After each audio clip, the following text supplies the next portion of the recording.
강제징용 문제도 중요하지만 사실 한일 회담이 관심을 끌었던 중요 안건은 반도체 수출 규제 해제죠. 이것 때문에 정말 우리도 여러 어려움을 겪었는데요.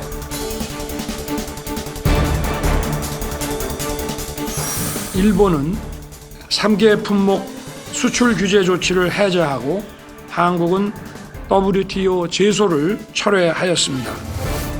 소위 화이트리스트 조치에 대해서도 조속한 원상 회복을 위해 긴밀한 대화를 이어나가기로 했습니다.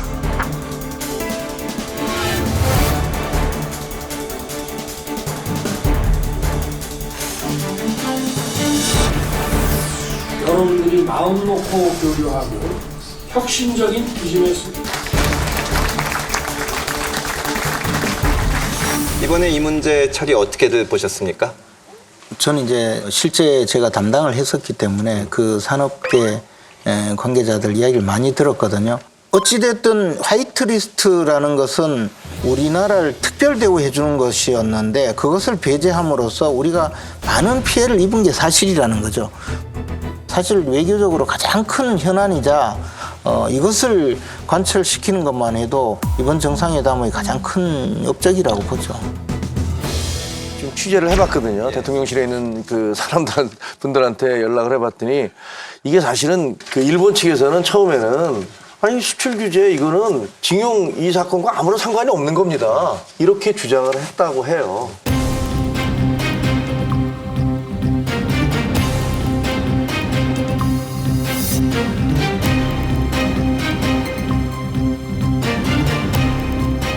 우리는 그냥 우리 규정대로 갈 것이고 그 이후에 따라야 될 법적 조치가 굉장히 많다. 이렇게 주장을 계속 했었다는 거예요. 네. 우리가 이제 여기서는 그보다 훨씬 더한 것들을 받아와야 되지 않느냐라고 이제 우리로서는 당연히 그렇게 생각을 하죠. 근데 그 과정 자체가 이렇게 쉽지는 않았다고 하더라고요.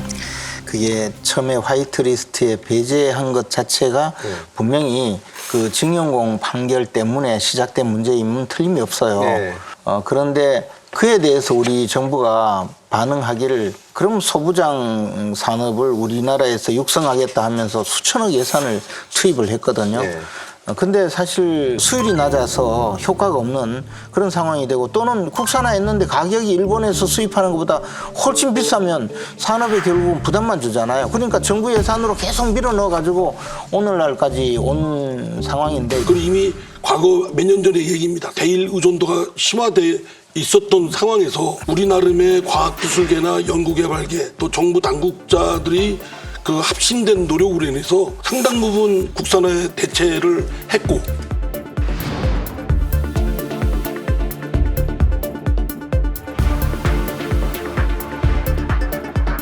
공급망 안전은 그다지 걱정할 거 없다. 그래서 시급성도 없고 우리가 뭐 그거에 절대적으로 매달려서 얻어낼 필요는 없다. 이렇게 공언하고 있습니다. 지금 뭐 비슷해졌다고 하지만 연간 수천억의 돈을 그 산업에 정부에서 거의 뭐 공짜로 지원해 주다시피 해서 겨우 지금 약간 본궤도 비슷하게 올라와 있는 수준이고 아직도 많은 분야에는 엄청난 혼란이 있는 것도 사실이거든요. 그러니까 국민 세금 들이지 않고 그다음에 관련 산업도 편리하게 비용을 절감해 가면서 자신들의 산업 생태계를 유지할 수 있도록 도와주는 것이 그게 정부의 역할인데 일종 정치적인 이유로 중단된 것이 이제는 뭐 계속 가도 무방하다 이렇게 이야기하는 것은 저는 온당치 않다고 봅니다.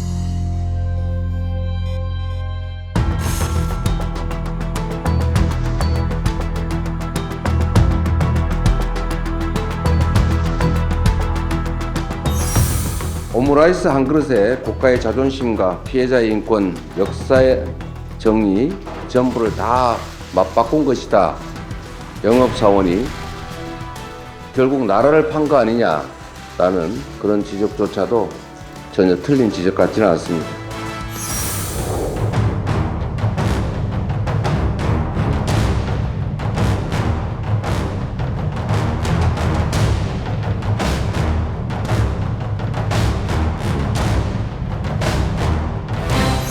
안보와 관련해서는 지소미아 정상화 문제에 많은 관심이 쏟아졌는데요. 이제 이번 정상회담을 거치면서 한미일 안보 협력 앞으로 어떻게 될 것 같습니까? 여기에 대해서도 또 야당에서는 일본과 안보 협력을 해서는 안 된다는 시각도 있는 것 같고 또 여권에서는 한미일 안보 공조가 굉장히 중요하다고 생각하는 것 같은데 어떻습니까? 한국과 일본 사이에 관계가 개선되고 좀 더 친밀해지고 하는 건 누군들 뭐 그 마다하겠습니까?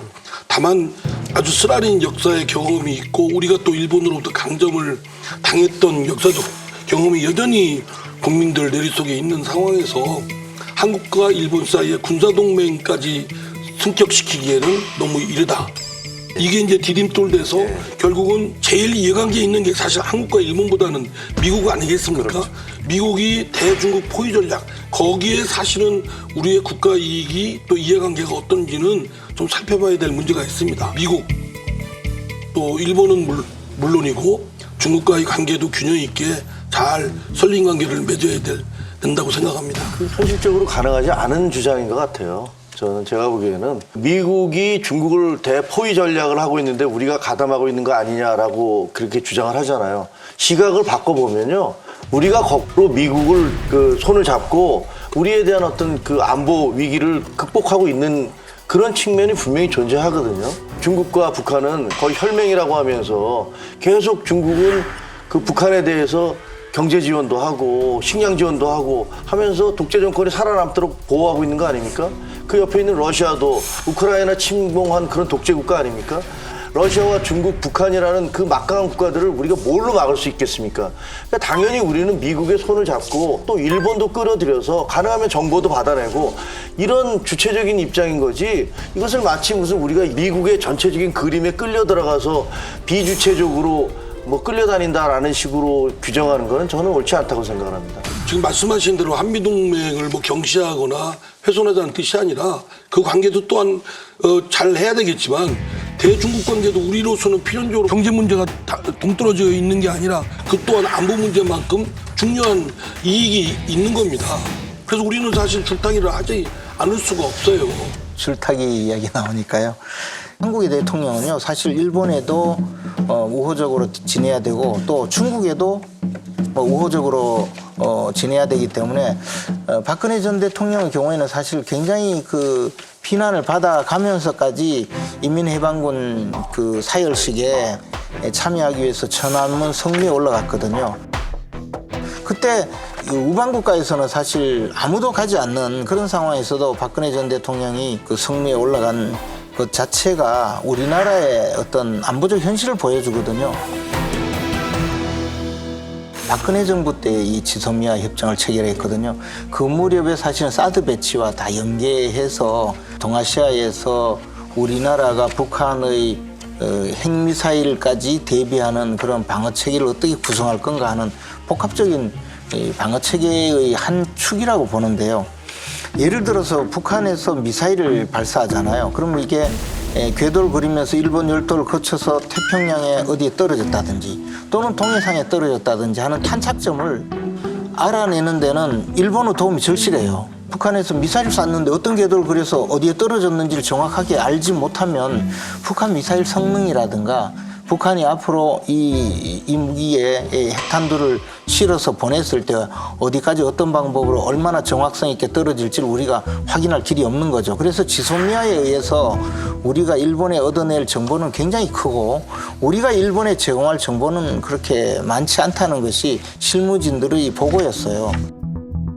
저는 그 이후에 과연 문재인 정부 때 북한과 뭐 좋은 관계를 유지했다고 하지만 과연 남북 관계에서 안보 문제에 어떤 도움을 우리가 받았습니까? 결국은 남북연락사무소 폭파하는 것만 번히 지켜봤어야 되잖아요.